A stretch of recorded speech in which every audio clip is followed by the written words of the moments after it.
Welcome to the first lesson, the first lecture of the course in value creation and entrepreneurship. The title is quite long, actually, but what we're going to do in the next weeks is to try and understand on the first hand, and is try and test, try and do things that are related to entrepreneurship.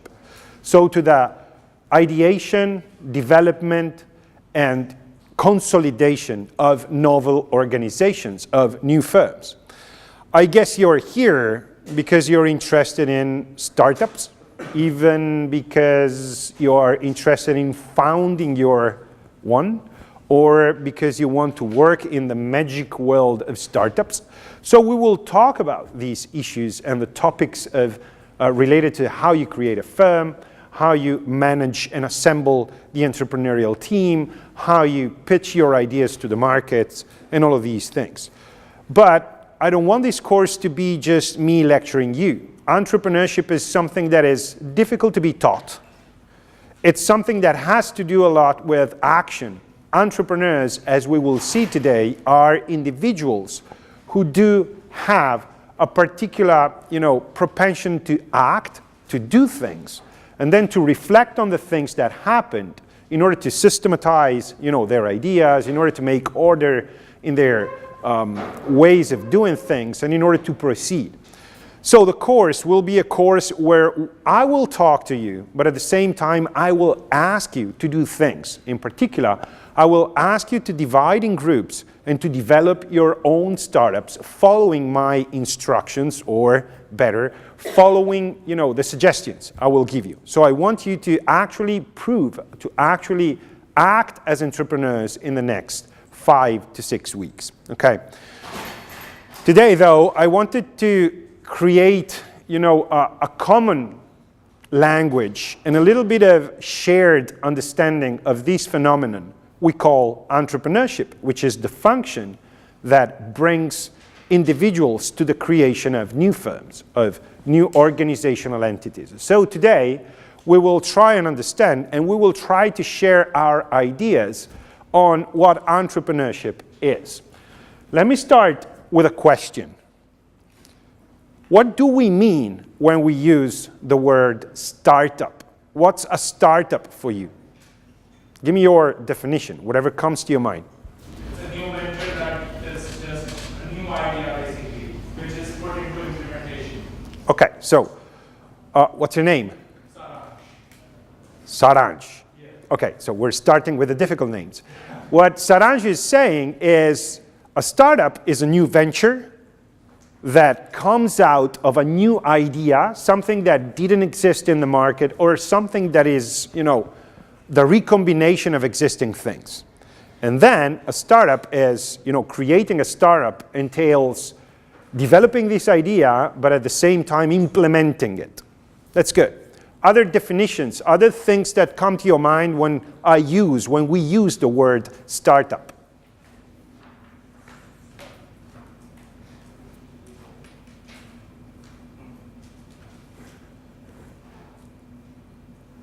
Come on, you're here because you're interested in them. Yep. The purpose of the activity is very innovative. It's something that is new and there isn't in the market.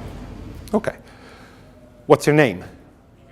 Michele says, Michele picks up from the previous definition and stresses the fact that a startup is a new organization, but that new organization pursues a project, a process, an idea, which is radically innovative. So a startup is an organization that kind of has the mission of bringing radically innovative concepts to markets. Is that correct?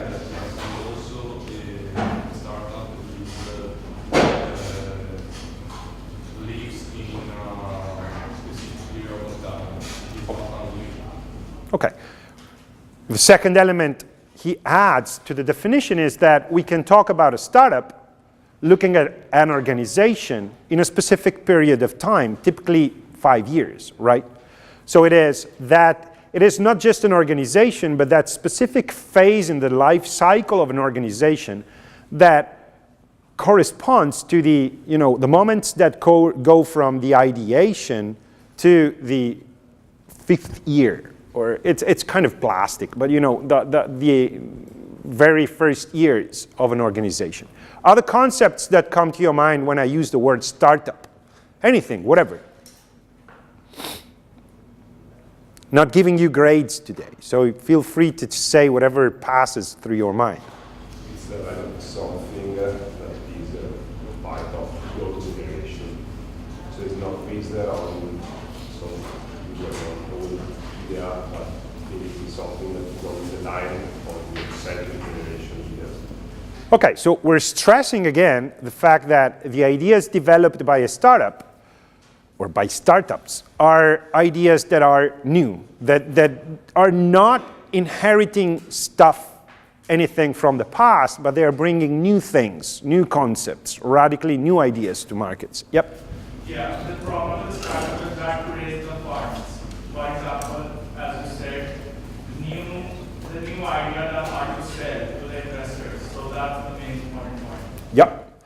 If we believe in the fact that startups are organizations that bring radically new things to the market, running a startup requires us to get through a lot of difficulties and obstacles related to the fact that it is difficult to bring novelty to people, consumers on the market that are used to old categories.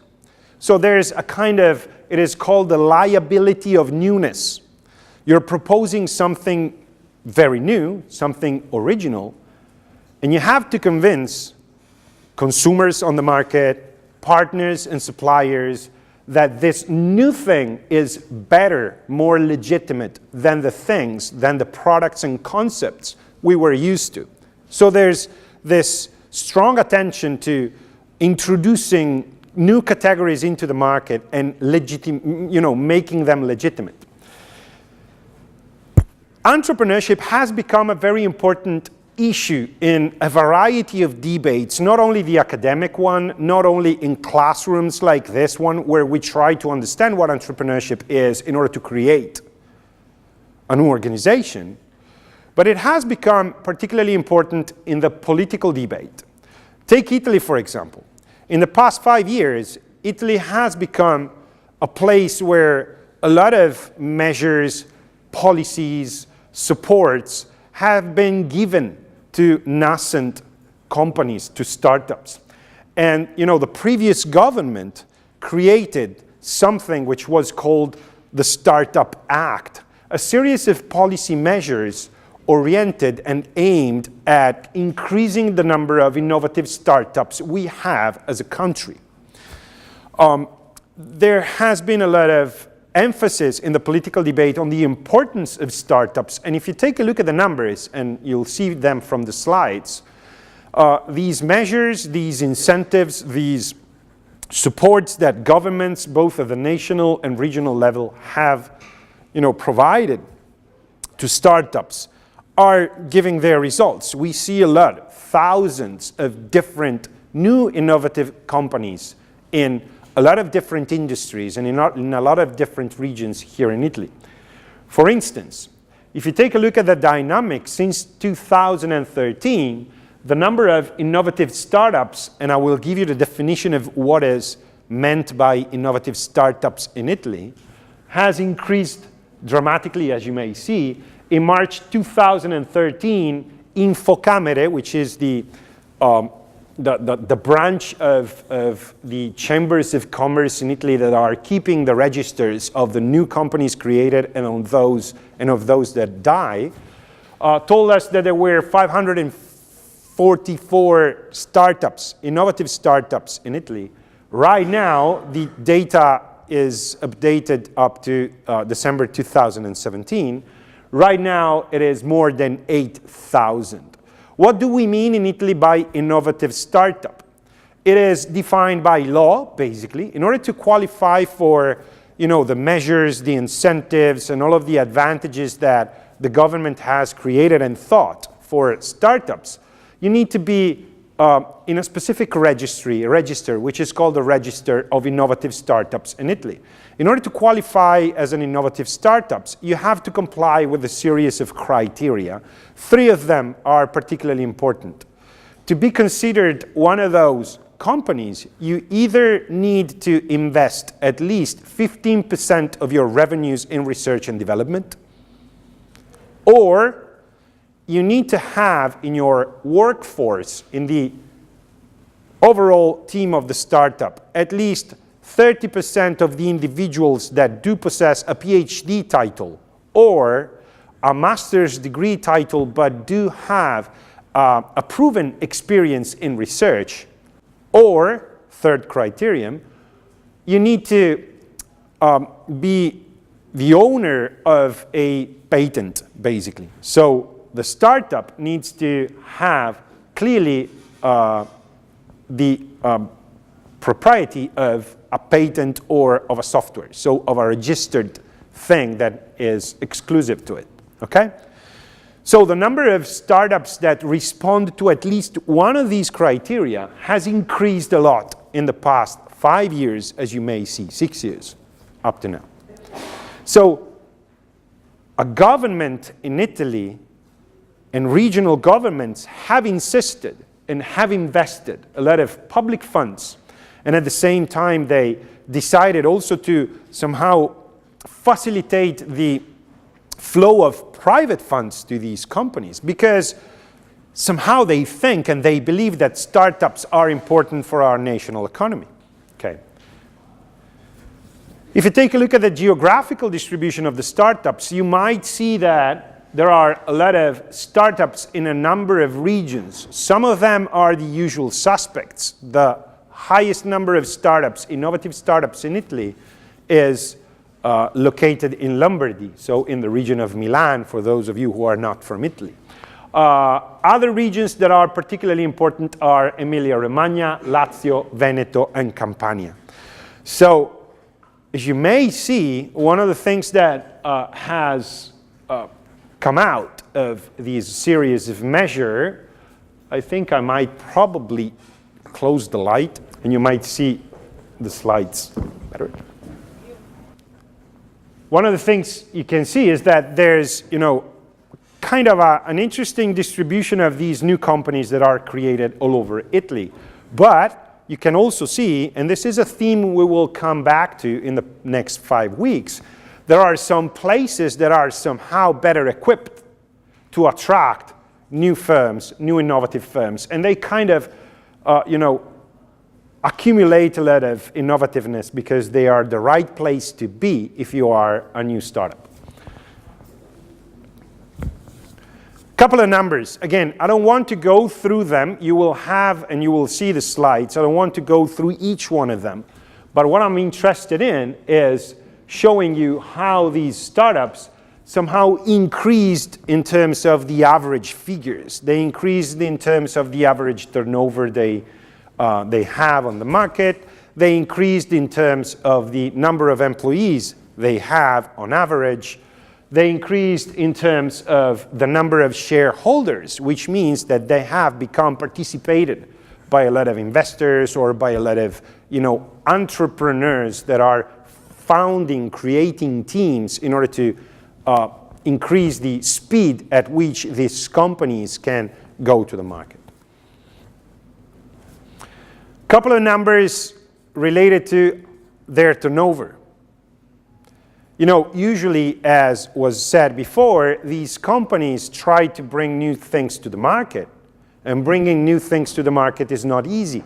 So increasing the turnover is one of the most important, hurdle, one of the most important challenge these companies need to face in their first years of life. And as you may see, many of these companies basically either are up to 100,000 euros in terms of turnover, or they are distributed among different other types of sizes. Some of them do cease their operations. A small part of them are between the 500,000 euros and 1 million euros.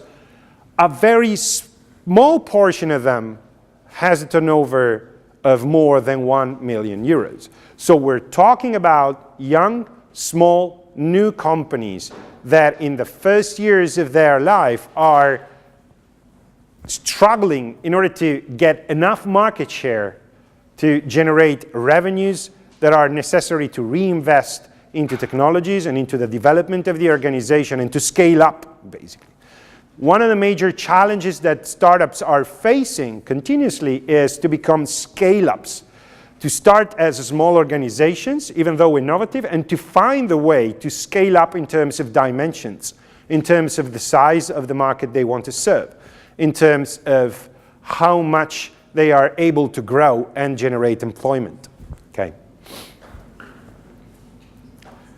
So, if those are the figures, why are startups so important in the political debate? Why do you think that a lot of governments all over the world are spending public money, inserting startup in their electoral or political agenda, talking about startups continuously, and stimulating you, and when I say you, I say young generations, into the creation of new companies? Why are we so obsessed with startups nowadays? Any ideas on this? Why are they so important? Or purportedly important?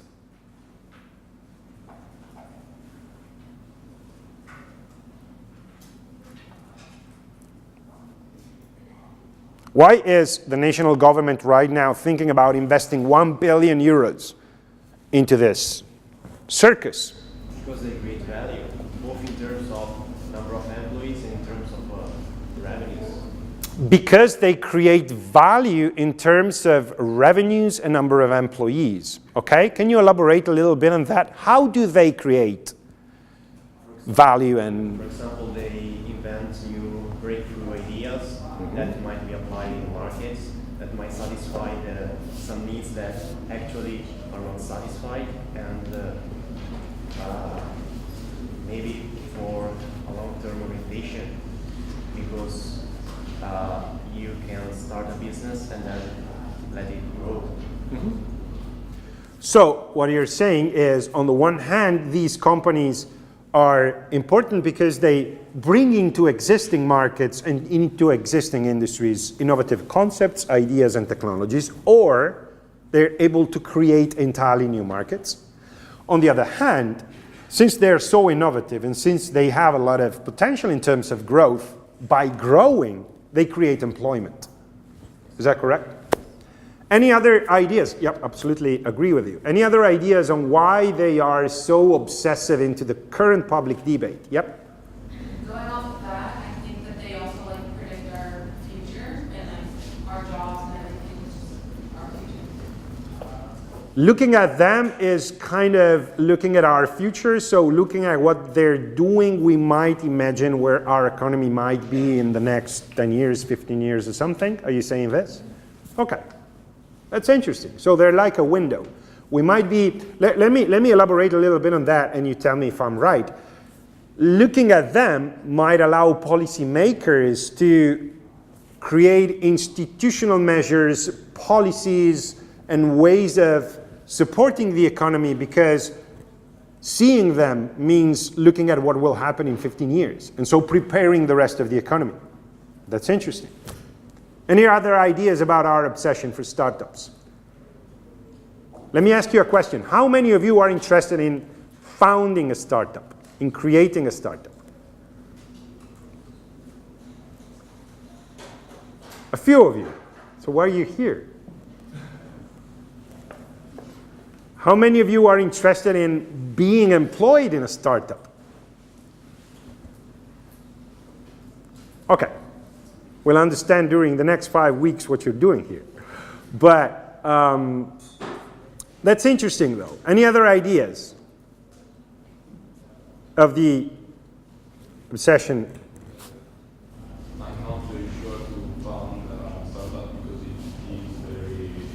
the risk is very high. Mm-hmm. Because you have to be sure of the cost you will sustain. And Okay. Also about the innovative products you are going to sell. Okay, that's interesting. So he said, I'm not really sure about the fact that I want to become an entrepreneur, because creating a startup is, on the one hand, a matter of certainty. I'm certain that the costs and the risks will be high. On the other hand, I'm not sure about the rewards. So this is kind of the obstacle that stops you from saying, okay, I'll take a class into entrepreneurship at the university, but let's see what I'll do after, because it's too risky. I'm not sure I want to bear that risk. It's working in new startups, in a new startup that has a goodwill. It is better. Yep. Let me pick up a couple of your answers, because when you say that, as he said, when you say that startups are important for a variety of reasons, I have to say, and I have to tell you that you're right in identifying some of the reasons why we're obsessed with startups.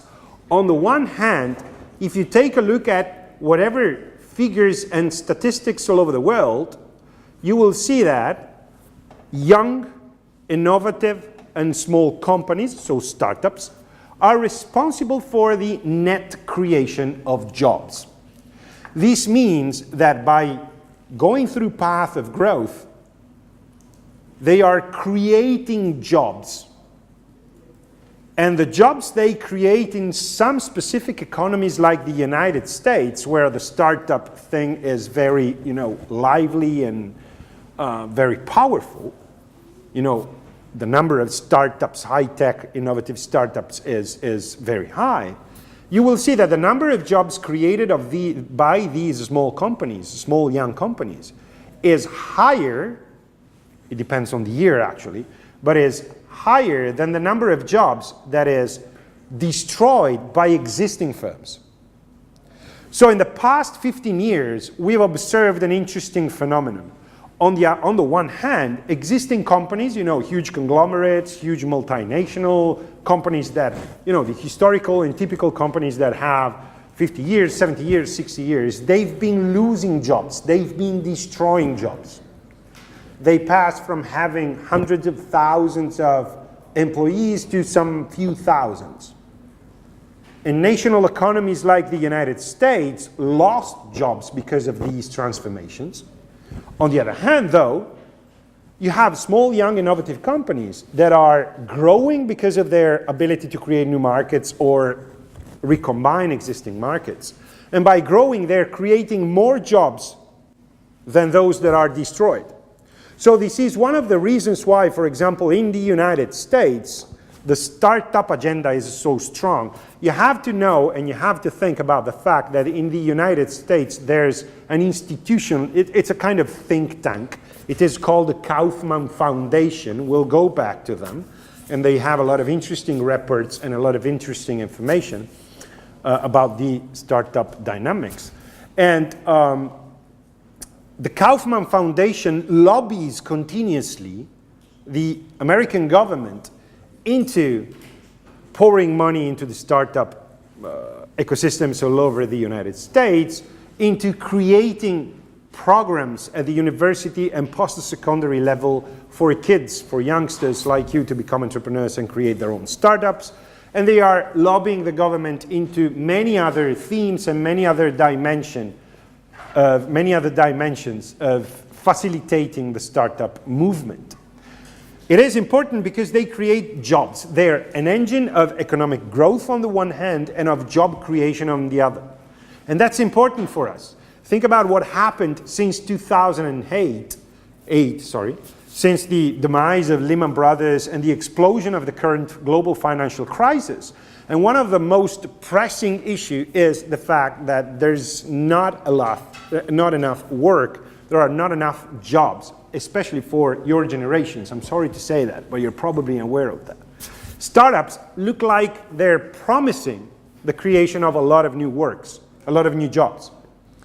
And so the more we facilitate them, the more we support them into growing, the more we increase the chance of national and regional economies to create new jobs.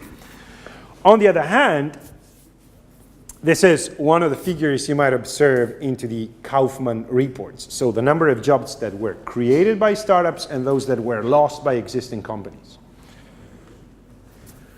On the other hand, if you think about some interesting and important cases, entrepreneurship, which means the creation of new companies, not necessarily innovative ones, but the creation of new companies, is a strong engine of social inclusion.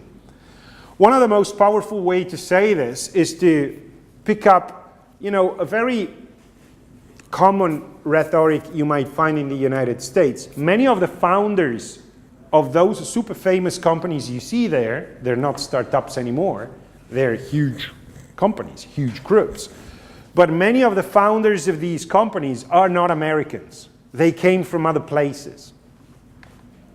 And so the way of thinking, the line of reasoning is that creating your own company might be a way for you intended as an individual that come from other countries, and that might be probably secluded or, might find difficult to be inserted into the labor market of the host country. It might be a way for you to conquer basically your economic autonomy, to show people what you're good at doing, and to create, hopefully, a small company that becomes an important engine of growth for the entire economy.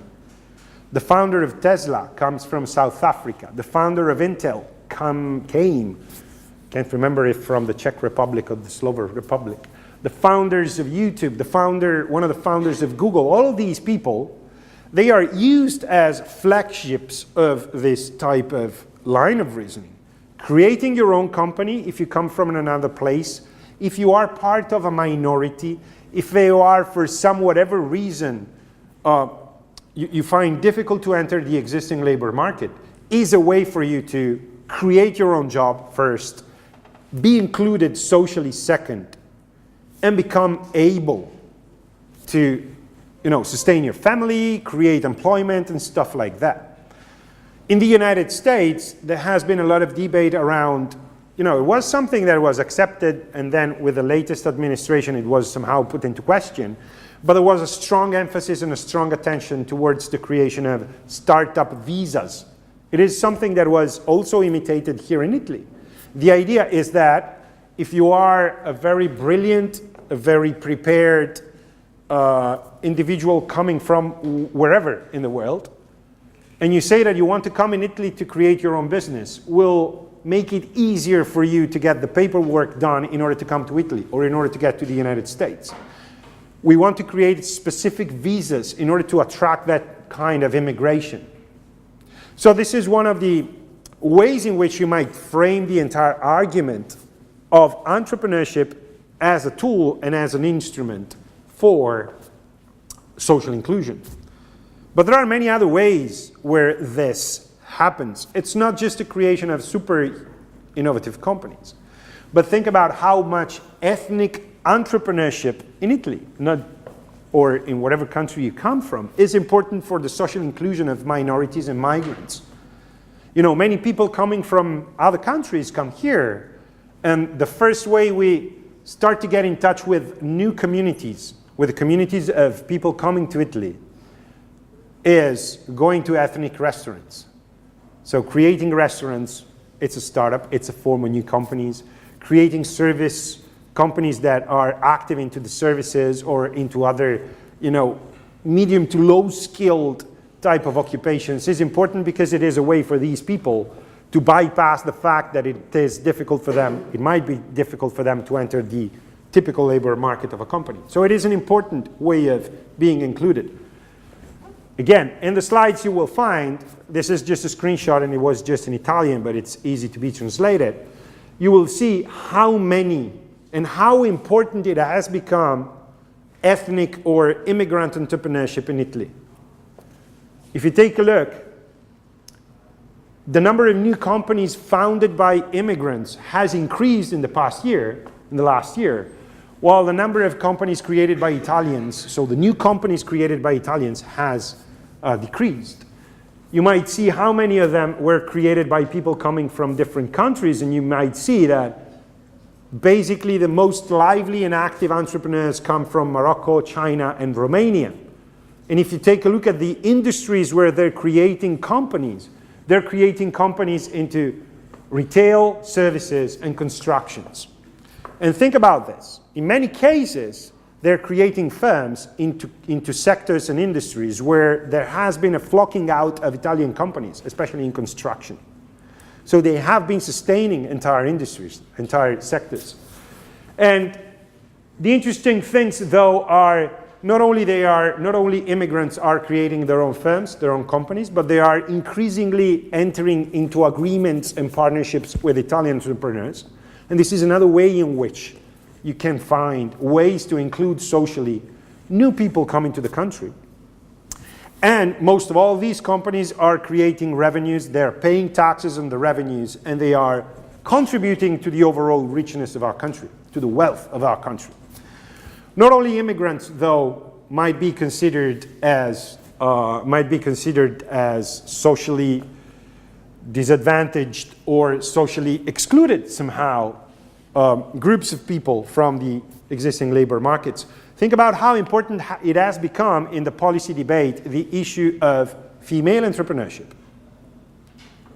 And it is something that is particularly important in countries like Italy, where, and I'm sorry to say that, but it is the truth, and it is brutal. If you are a woman, you will face into your life a lot of obstacles into, having your career path clear in front of you and having the necessary support to have equal opportunities to those that are conceded to men.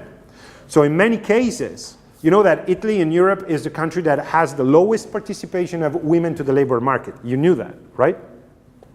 You know that or not? Hello? How many of you knew that? Okay. So, can't remember the exact figure, but if you take a look at the percentage of women that are actively into the labor market, we're among the latest, we have the lowest figures in Europe, or we are among the countries that have the lowest figures in Europe. This means that many women are giving up the chances to be workers and to pursue careers because for whatever reasons, and we know that many of the reasons have to do with the role of women as family keepers or to the obligations of women into being the main responsible for family conduction. At a certain point in time, typically after they have a child, they get out of the labor market and they're lost. And in doing that, we're losing, resources, we're losing intelligence, we're losing whatever type of contribution, whatever individual might make to our labor market and to our economy. One of the ways in which women are re-entering the labor market, and one of the ways in which governments are pushing towards, an increase of the phenomenon is by creating their own company.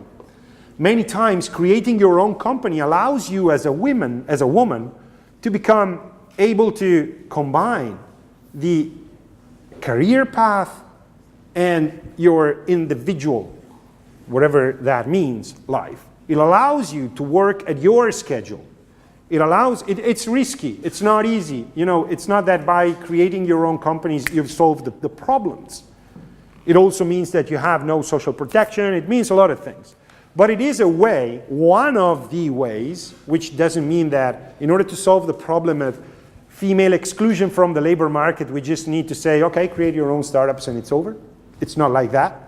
We need a new welfare. We need a lot of measures in order to increase the opportunities for women to be part of the labor market, but it is a part of the solution. And part of the solution is having startups created by women. Those startups might be more, compliant with not only the obligation, I hate to use this word, but it is kind of for the sake of synthesis. It's not just because of the obligations they have into keeping the family, because those obligations should be shared. But it is also because it might be a way to say that there are different ways of working and different ways of creating a company. And it's not necessary to have meetings at 7 o'clock in the evening, and it's not necessary to have that type of schedule. For those of you who are interested, I have a couple of interesting readings about this. But if the first reason why startups are important for national economies is that they create value and employment, the second one is that they are an interesting way of increasing social inclusion, basically.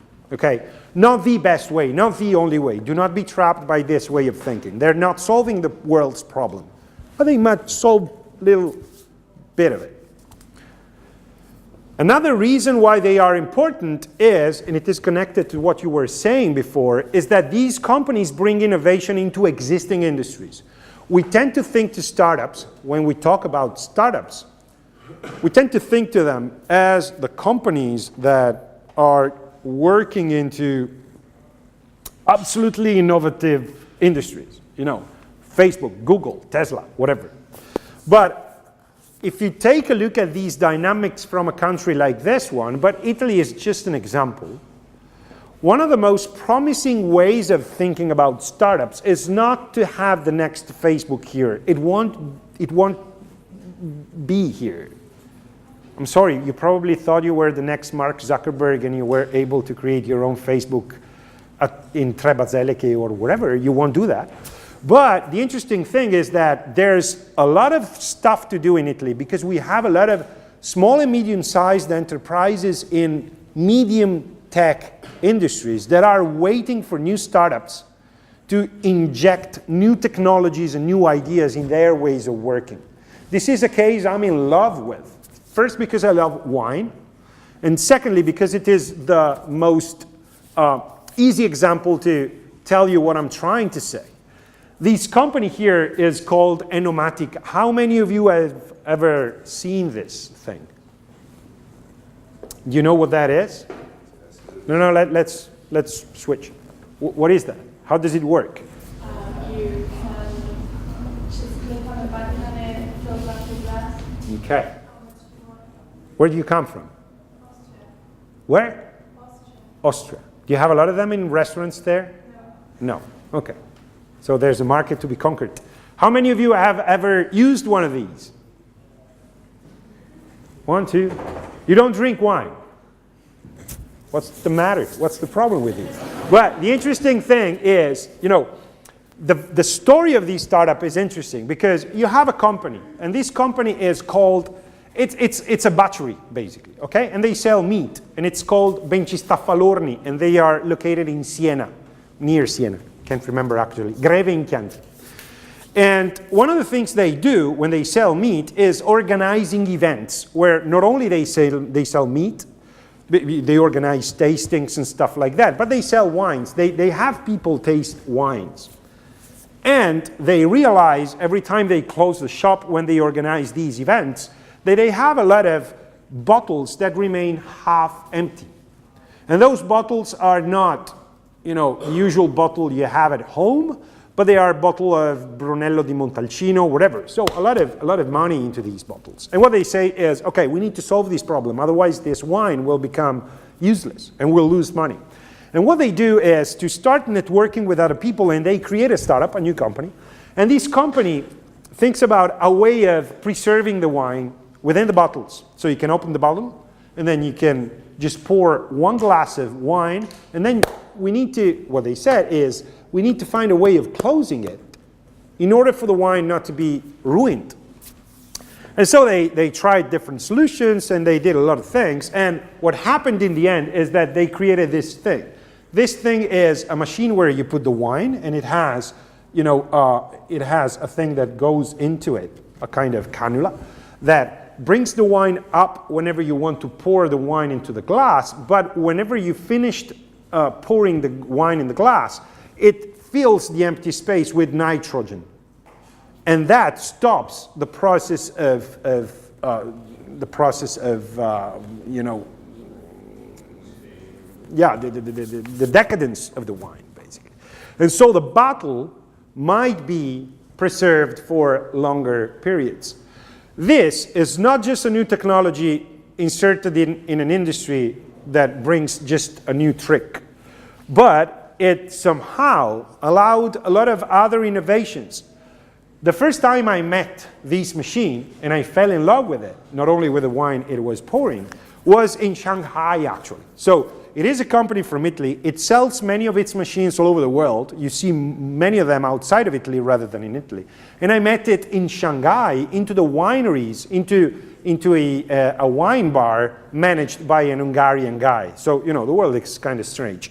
And when I saw the machine, I told him, what the hell is this? And he told me, how can you not know that? That comes from Italy. It is a machine by Enomatic. And so he explained to me the things I told you. And he also put my attention to another fact. The second and third generations of these machines do not only preserve the wines in order to be used by restaurants, but as you might see up there, they have a small hole where you put a prepaid card. And so the entire business they enabled was that of wineries and small wine shops and wine bars where you go into and then you just put your prepaid card there and you pour a glass of this wine, a glass of that wine, and as long as the credit is sufficient, you can drink all night long. And that's where I fell in love with that. But, you know, it created the opportunity. Think about the innovations it allowed in the business models of many other actors. If you are a restaurant right now, you can invest into bottles, important bottles, because once it is opened, you can preserve it and serve it to different types of customers, to many customers. Second, you might have clients taste very expensive wines without having to buy the bottle. Third, it allowed a lot of wine bars all over the world to create events and have people go there with their prepaid card and drink and taste wines, okay? So one of the interesting things is that startups are creating technologies that might bring existing industries, existing companies into, you know, more efficient or more effective frontiers. They can do new things thanks to the technologies created by startups. One of the other ways in which, is it a raised hand, that one, or no? Okay. One of the other ways this happens is by the kind of formal transfer of knowledge from the places where knowledge is created to the places where it is used. I happen to be within this university the vice rector for technology transfer, as they say.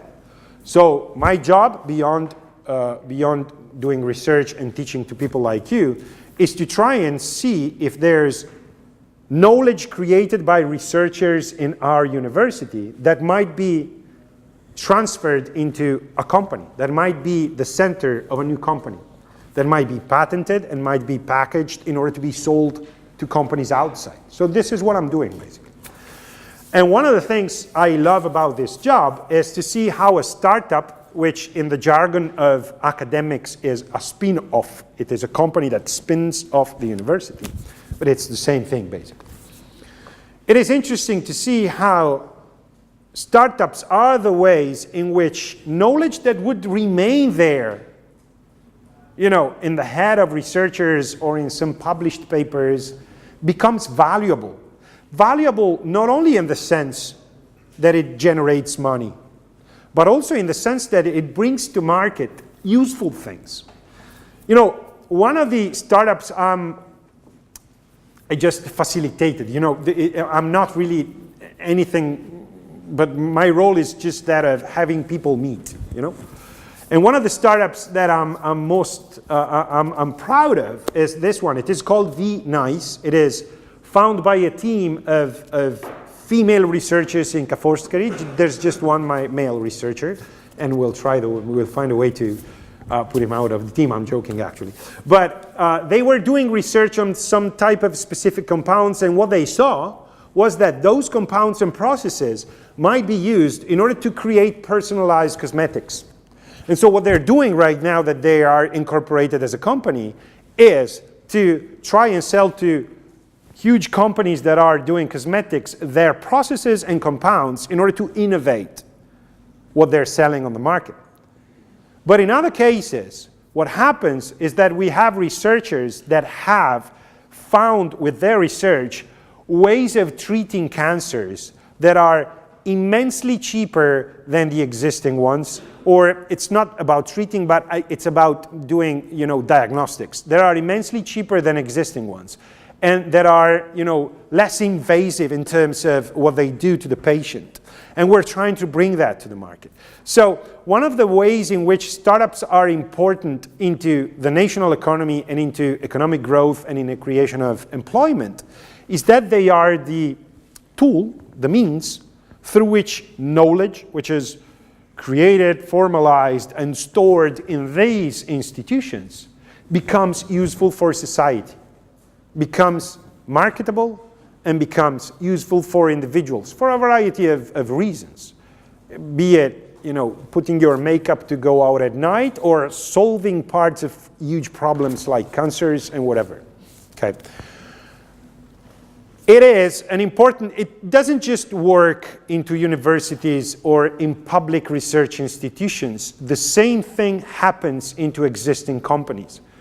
Many innovative firms, many startups are the result of a team of people that were working into an existing company. They were bored by how things they were going into the company. They saw that their new ideas couldn't make it within the existing company, and what they did was they spun off. They got out of the company, and they brought with them part of the team, their experience and knowledge, and their new idea to create a new company. Okay, so startups are a way of having knowledge flow from one place to the other and become useful. This is very important. Startups today, though, and this is a message I will stress a lot during our course, are also a fad. Let me tell you, this is my opinion, even though it has a little bit of science behind it, but it's an opinion.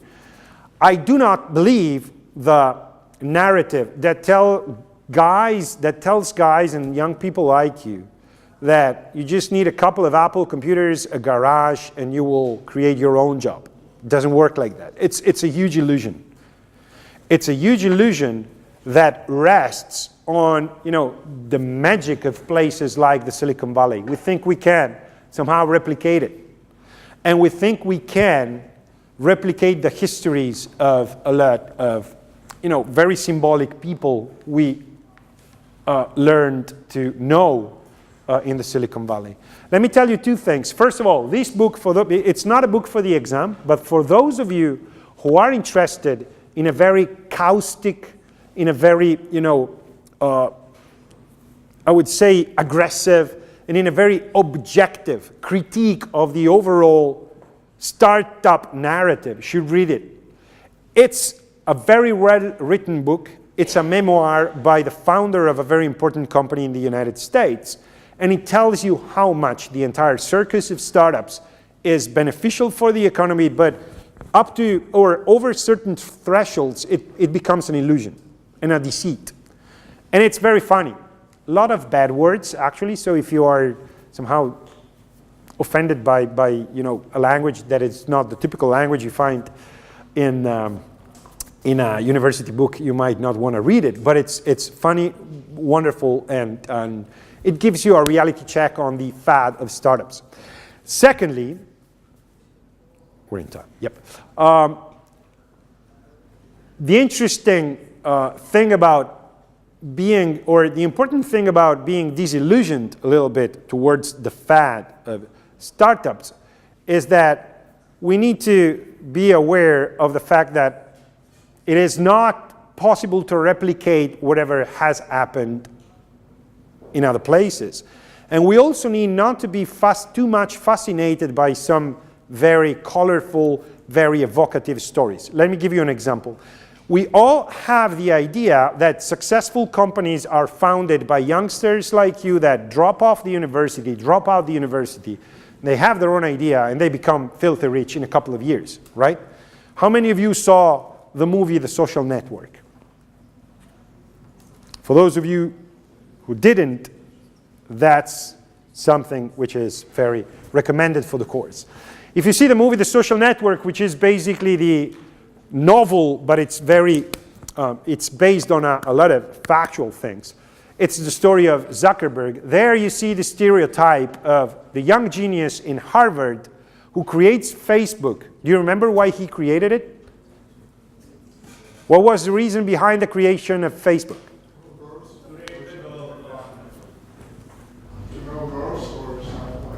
To know girls. That's not exactly the reasons why it was created. It was created to talk about girls because Mark Zuckerberg was angry with his former girlfriend who dumped him, and so he wanted to take revenge.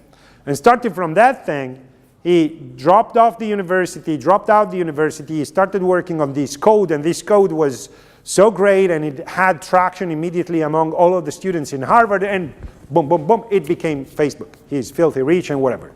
We have this stereotype. But if you take a look at the figures, you will see that the most successful and the most solid startups in the United States are founded by people my age, so old people, 45 years of age. I'm 42, by the way, but 45. But you know, I'm approaching that, so I'm there. I'll find my spin-off, my startup in a couple of years. And why is that? That's because it is not easy to create a company to go out on the market if you're a kid with nothing but a good education and a lot of creativity. While it is different to go out on the market with your competences, your experiences, and the networks of relations you developed by working in an existing company. So I'm not saying that young people cannot found startups. What I'm saying is do not believe the stereotype. It is not true that the most successful startups or a gigantic number of successful startups are created only by young people. You may want to stay there in a company for some years in order to learn how the world works before embarking into your own project first. Secondly, the other stereotype we have is that of the startup founded, sold in 5 years for $1 billion, and the entrepreneur takes the money and go into a tropical island with a cocktail, and that's it, okay? Doesn't work like that. Or it works like that in some cases, but the narrative of the high growth of these companies that scale up in a matter of years is a narrative that regards or that exemplifies only a small fraction of the startups. Many startups grow gradually. Many startups grow without incurring, as you said before, into much risk. There are many ways in which startups can grow. And this idea that has captured the attention of many of us, that we need to have an idea, brilliant idea, then pitch it to investors, and then pitch it to other investors, and then pitch it to other investors, and get millions and millions of funds in order to make a gigantic startup that scales up in 5 years and then tropical island and cocktail, is not good. It might happen, but if you decide to embark into the journey of becoming an entrepreneur, there are many other ways your company can be created and grow. It might grow in 20 years. It might not be just a matter of founding a startup, getting the cash, and going either to the tropical island or founding another startup. It might be, and hopefully it will be, a matter of creating a company and then following it into its growth, years and years in and years on, okay? So try and be aware of the fact that it is true that startups are important, but in the past few years, they have become a fascinating subject that diverts our attention from the blind spots, the critical points, and the difficulties of the whole startup circus. So be aware. Do not buy at face value the entire narrative of let's all become Facebook. Every time somebody like me tells you, you know, one of the quotes that became famous of that movie, The Social Network, was the quote by the provost of Harvard that meets the two guys that purportedly were stolen of their ideas by Facebook, by Mr. Zuckerberg. And this provost tells them, you know, you're young, talented, and full of money. You don't wait for a job, you create it. With the idea that creating a company is the most important thing and the most useful thing that a youngster like you might do. Do not believe that hype. Do not take it at face value. especially if those that tell you this are people like me who have a job for life. So it's kind of contradicting. But, you know, what I want you, if I have an objective, an aim for this course, is I want you to become critical. I want you to become able to critically read, confront with, and, you know, deal with the debate on startups. And I want you to be reflective and critical when considering the opportunity or lack thereof to embark into an entrepreneurial journey. Do not do it because it is cool. Do not do it because, you know, there's somebody on the internet saying you that it is the way to become rich and stuff like that. So this was kind of an introduction. I wanted you just to be aware of why startups are important in the debate and for national economies. Now let's get into the micro dimension. And let me ruin you the surprise of the course. What I'm saying here and what I want you to do in your course, in this course, but also in your life as professionals, is to be entrepreneurial even without founding a company. So what we will study and what we will do in this course is to learn how we can think and act entrepreneurially. But we will not focus on capitalizing on those competences only by creating a startup. I want you to become, you know, familiar with entrepreneurial ways of thinking and of acting, and use those skills, ideas, and knowledge in order to be entrepreneurial and innovative as an employee in an existing company, as an individual into a benefit corporation, as a single citizen who wants to create an association. That's the most important lesson we can take out from the study of entrepreneurship, rather than just saying, let's create a startup. It's full of startups out there, and many of them will fail. And my opinion is that we're losing a lot of energies. But acting entrepreneurially is increasingly important in my view, and we'll try to do that. But let me get you there gradually. One of the questions, or one of the topics that obsessed me the most when I started studying and doing research on entrepreneurship was the fact that people, when we talk about startups, are always thinking about an individual, a person. You know, we're always thinking that a startup is the fruit, is the result of the brilliant idea of a very special individual. And again, think about the narrative. Jeff Bezos, this guy created Amazon, okay? And he is now probably the richest guy on earth, or among the 5 richest guys on earth. Think about, this guy here. You know that when the director and the screenwriter for Iron Man and Robert Downey Jr., which is the guy impersonating Iron Man in the movie, when they needed a person to shape the character of, what is the name of Iron Man? You know, the actual name, I can't remember. Tony Stark. Yeah, sorry. When they looked for an actual guy, a real person, as an inspiration for the construction of the character, they spent a couple of days with Elon Musk, because he actually is a kind of Iron Man. You know, he has a couple of master's degrees, a PhD. At 23, he was a billionaire. He has created some of the most, ambitious startups we've ever seen. He wants to revolutionize our mobility with Tesla. He wants to send us to Mars, and he says he will do that before he dies. And you know, you're interested in a trip to Mars? He is organizing that. He's thinking about new concepts of trains that travel, you know, the Hyperloop? Have you ever heard about the Hyperloop? The Hyperloop is a set of trains that run into huge pipelines where they create the void, and those trains are faster than an airplane. So they might substitute airplane. He created a lot of different startups that he sold. I mean, he's larger than life, as they say. Okay.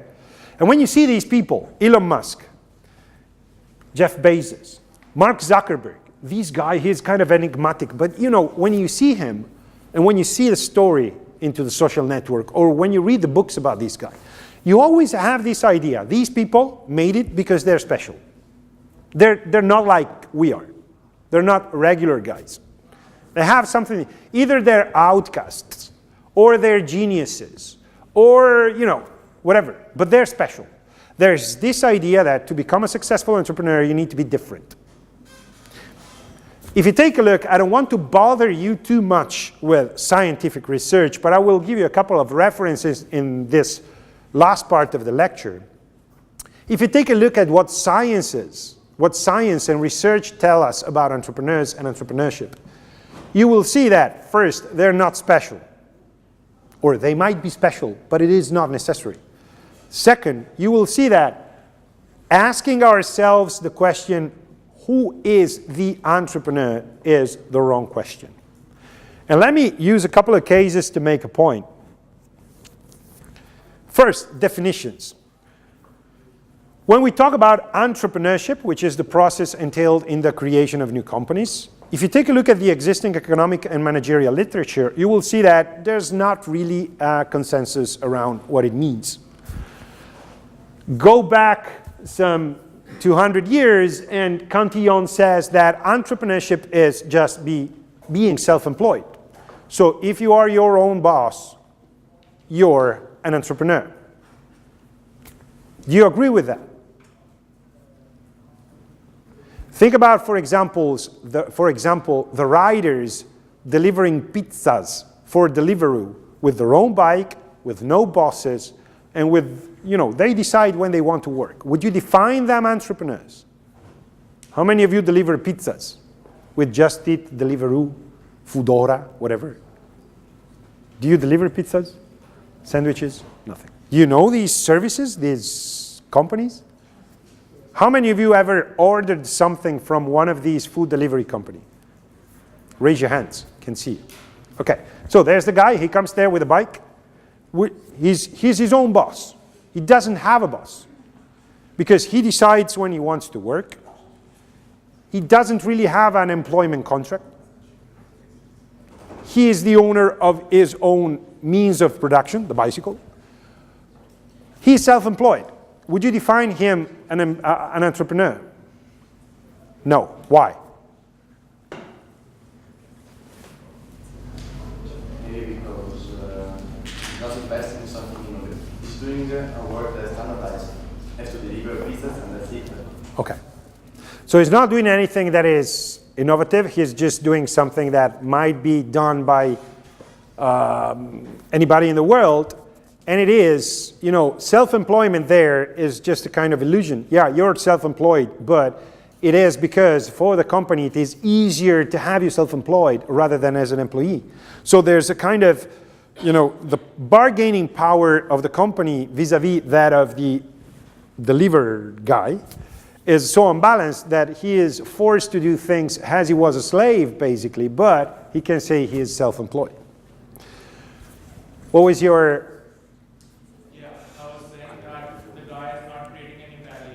He's not creating any value. Yeah, there is no product. He's just transferring food. Okay.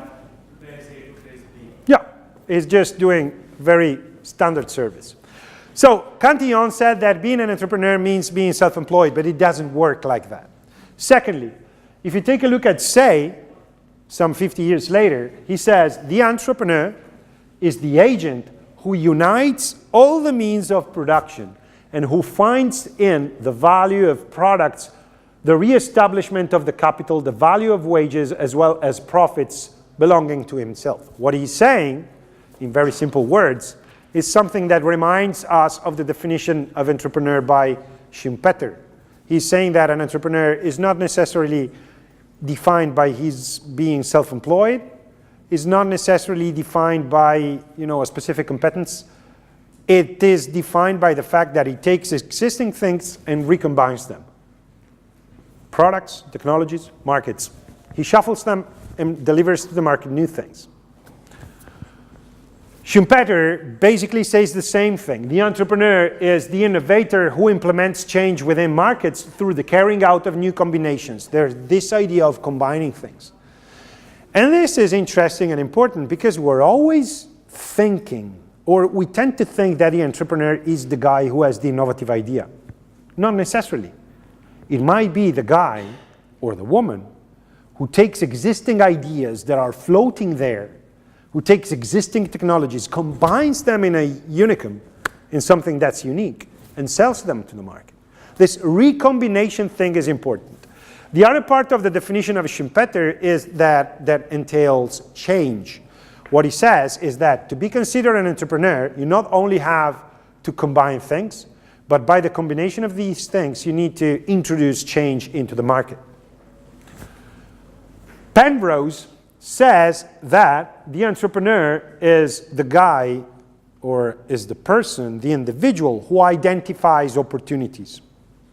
And this is fantastic in my view. It's so fantastic that it's wrong, but I'll try and explain it to you. But maybe not necessarily wrong, but the problem is that it gives way to ways of thinking that are not adequate to what happens. There's this definition by Penrose resonates with another definition by another economist, an Austrian one, whose name is Kirchner. And they said basically that the entrepreneur is an individual who is alert to opportunities. Try to picture him or her. It's an individual who stands there in the middle of information flowing, and all of a sudden, all of this information makes a glimpse, suggests something that only one individual is alert enough to identify, to spot, and then to translate into a new company. So there's this strong emphasis on the entrepreneur as an individual who has specific cognitive abilities, not necessarily meaning that he or she is smarter than other people, but that has a type of intelligence that and cognitive instruments that allow him or her to spot an opportunity on the market before other people do that. Alert, they're ready. They see things, they connect the dots, and they say, okay, there it is, I'll do that. Like a eureka moment, okay? And then, again, the perception of an opportunity, creating something of value from practically nothing. But one of the things I'm obsessed by is this thing of being alert, being able to spot opportunities, to perceive them, to have some specific neurons or some specific things in our brain that make some of us able to spot an opportunity and some unable to do that. Okay.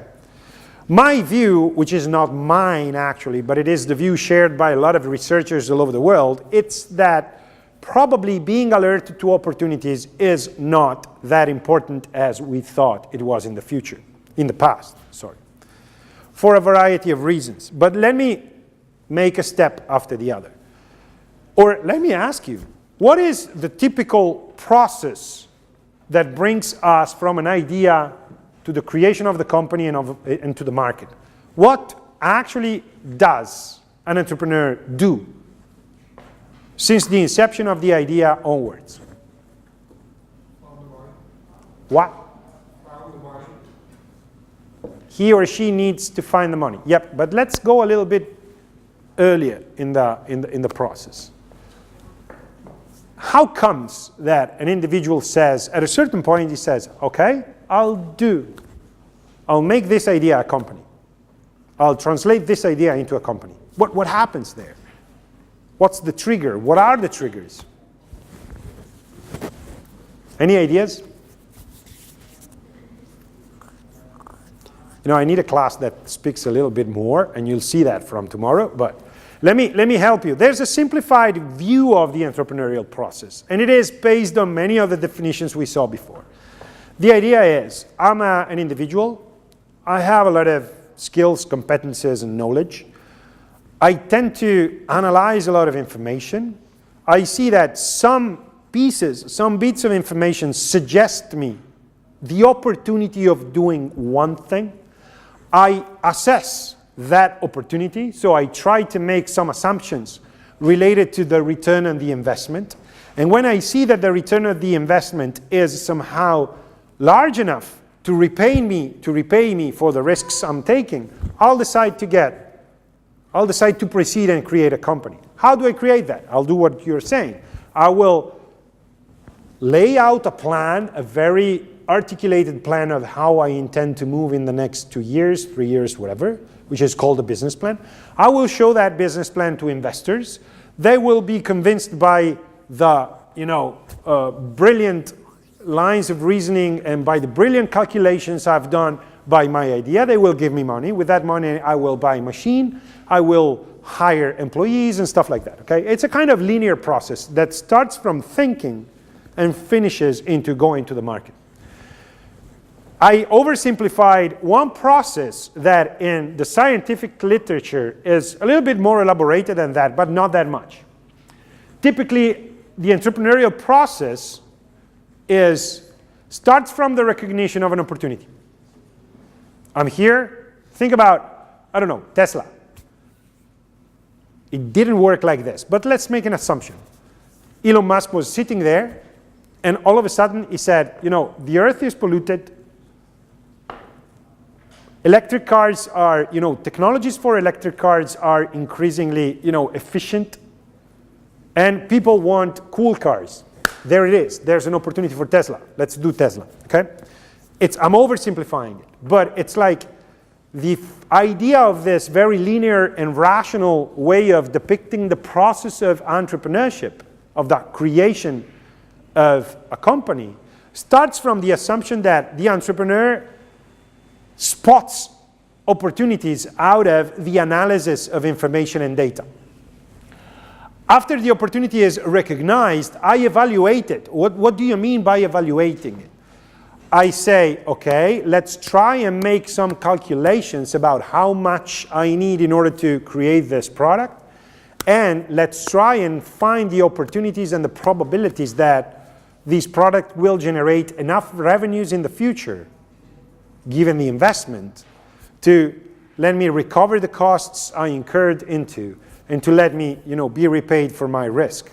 Okay, so it's a calculation about the expected return. I identified an opportunity, creating Tesla.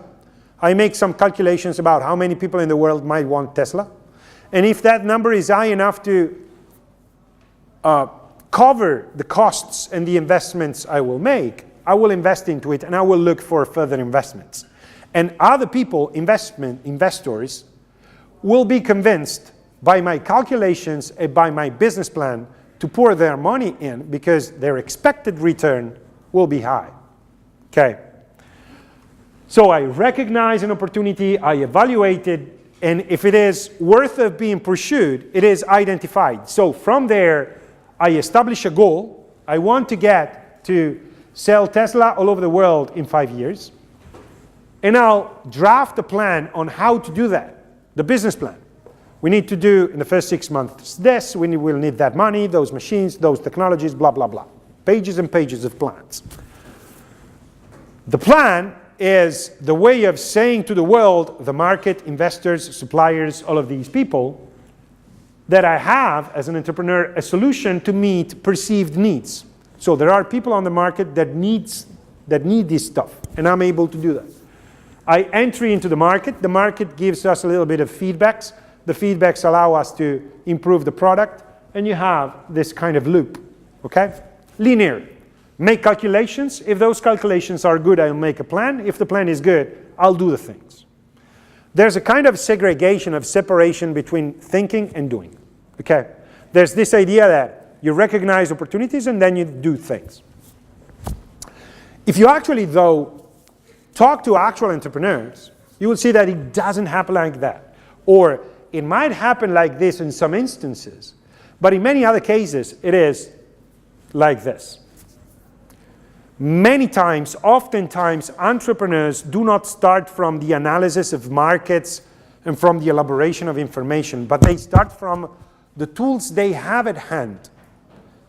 They start doing things based on, first, who they are, their passions, their histories, what drives them, what is important for them. They start from their knowledge and competences, from what they know.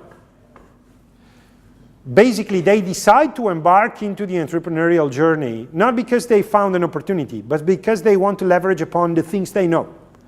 They say, you know, I'm good at doing this, and I want to do this. Third, in building a company, they start from whom they know. They don't start looking for partners, networks, funders, and suppliers after the business plan is created. But they leverage upon their relationships. As they say in the United States, friends, families, and fools. From the people they can mobilize easily. From the people that are in their own contact list in the phone. And what do they do? Do they plan? Do they define a specific goal and plan a way to get there? No. What they start to do as a kind of improvisation many times is they say, what can I do given who I am, what I know, and whom I know? They start experimenting. They do things. You will see a couple of cases in a minute. They try to treasure upon and leverage upon these means they have at hand in order to do things, to experiment things, and see what happens. In doing these things, so in trying to act based on the resources they have at hand, they meet with other people. They make prototypes, and without having any clear ideas about how those prototypes will become products and then strategies and then markets and then money, they show to other people, to investors, to partners, to potential clients, the prototype. And in doing this, what they obtain is the commitment of resources by other people. Showing to other people what you're thinking about by using artifacts many times allows you not to sell it, but many times to have other people jump on board with you and to construct an entrepreneurial team. Other people deciding to work with you to the realization of that idea. So you interact with other people. These other people might make a commitment to you, and then what happens is that after this cycle, you as an individual might get out with new means. So those people that jumped on board with you might give you new resources, new technologies, and you go back to the beginning in order to go through again the same cycle. Or you might decide that you want to have new goals. Let me give you an example, it's easier. This company here, it's a company created in Puglia, a region of Italy. It's called Black Shape Technologies. And they are defined as the Mercedes of the skies. What they do is ultra lightweight airplanes of that type, okay? Using carbon fibers, super high technologies, a lot of interesting and innovative stuff into it. If you take a look at their history though, you will see that they started from a very different point. They won how is it called in English? A call for projects in Puglia, I think 10 years ago. It was called Bollenti Spiriti. For those of you who are not Italian, Bollenti Spiriti means, it has a sexy way, it is a sexy way of saying enthusiasm, basically. They presented a project that was based on creating furniture, so designing and building furniture for homes and offices with composite materials and carbon fiber. So they want money to do that. And the more they went on, the more they saw that probably making furniture out of carbon fiber was something that the market didn't want. But in doing that, they learned the potential of these materials. They learned a lot of things related to carbon fibers. And they met a lot of people working in around carbon fibers in all these worlds. And what happens is that during the months that followed, and the years that followed the creation of the company, and the first definition of the idea, they met people that were into the aircraft industry. And the more they related to these people, the more they started saying, okay, our competencies, who we are, what we know, might be useful to create this stuff. And right now, they're leaders at the European level in the design, construction, and sales of these type of airplanes. But they started with the idea of making furniture. It's full of companies like this. Many times it works like this. I had that one there, you can see me, but on the far left of the picture, it's me, together with one of the most iconic entrepreneurs I've ever met in my life, which is Horacio Pagani. Do you know Horacio Pagani? Have you ever heard of him? How many of you know who Horacio Pagani is? Horacio Pagani, you don't know a lot of things, guys. We need to catch up a little bit in the next 5-6 weeks.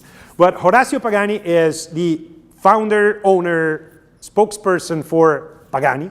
Pagani is the producer of one of the most wonderful, expensive, super luxury series of hypercars ever produced in history. First, it was the Pagani Zonda. Right now, it is the Pagani Huayra. For those of you who want to buy a new car, a Huayra starts from 1 million euros, plus all of the custom adaptations and things you need to do upon it. And you know, he became one of the most iconic figure into the world of cars. But the way he got to that, it's very interesting, because he started as an employee and he started making a lot of experimentation in his own life by doing things. He wasn't, since the beginning, very convinced of the fact that he would have become the owner of a company producing hypercars. But since he was a kid, he was interested in tinkering with stuff.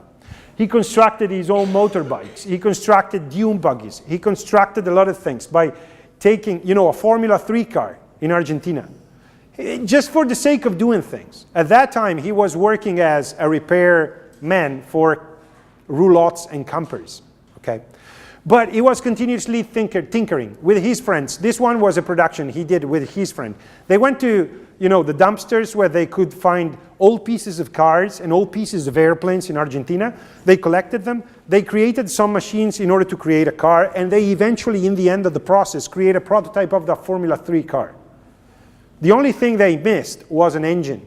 So what they did was they loaded the car into a truck, and they went to the headquarters of Renault Argentina and told them, you know, we got a car, but we have a problem. We don't have an engine, and we would like to make a couple of races into the Formula 2 circuit. And Renault Argentina said, okay, you know, Horacio, it's full of young guys like you who say they're able to build a car. Show me the car. And he said, the car is in the parking lot. Come down. It's there. He showed them the prototype, and the prototype was so good that they gave him the engine.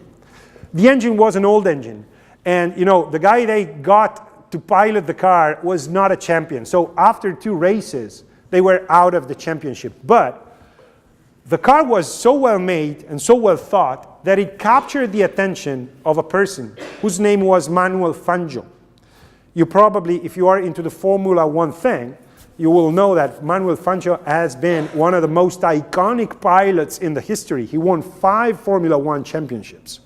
And then he became a manager for Mercedes, AMG. And when he saw that, he said, you know, you're a genius. Let me find you a spot into Lamborghini in Italy. And so he sent this guy in Lamborghini. And while he was in Lamborghini, he was designing and doing things on cars, but at the same time, he was tinkering with carbon fiber. Didn't really know what he was doing, but he was trying to learn what he could do with carbon fiber. And then he started making a lot of different pieces, like ski boots with carbon fiber, calesses with carbon fibers, a lot of things. He wanted just to know what happened with carbon fiber.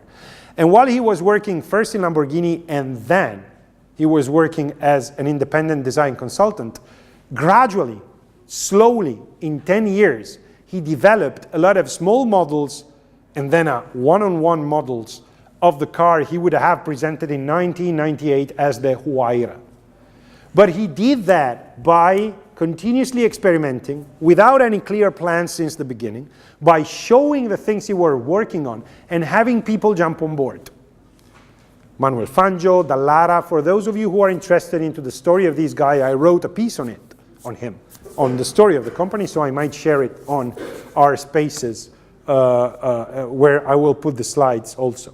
So what I wanted you to know is that the linear rational way of creating a company I talked about before is called the causal logic. The idea is that I can predict the future by making analysis of information. If I can predict it, what I can do is face the risks and, you know, elaborate my plan in order to get there. Many times, though, the future is unpredictable. We don't even have a clear idea about our future and the fact that we want to play the role of the entrepreneur. We're just passionate about one thing. We just want to do one thing. And that thing, though, might become a firm and a startup, because even though it is uncertain, and even though we don't have clear goals, we're able to act on the environment. We're able to do things and see what happens with our experimentations. This way of thinking and way of working is called effectual action, and I will guide you through that tomorrow in more detail. But what I wanted to tell you is that it is not just a matter of thinking an idea, making analysis, a plan, and then doing a startup. That's one way of doing it. The other one is doing things, experimenting, keeping the costs as low as possible, and showing stuff to people in order to have people give us something back, and unfold the goals and the means during this very fortuitous process. We'll see how you can discipline this type of process, and we'll see how the best way of proceeding is actually to put together these two approaches, is to blend them, okay? So, as an introduction, I think we're done today. I hope to see you tomorrow. Thank you very much.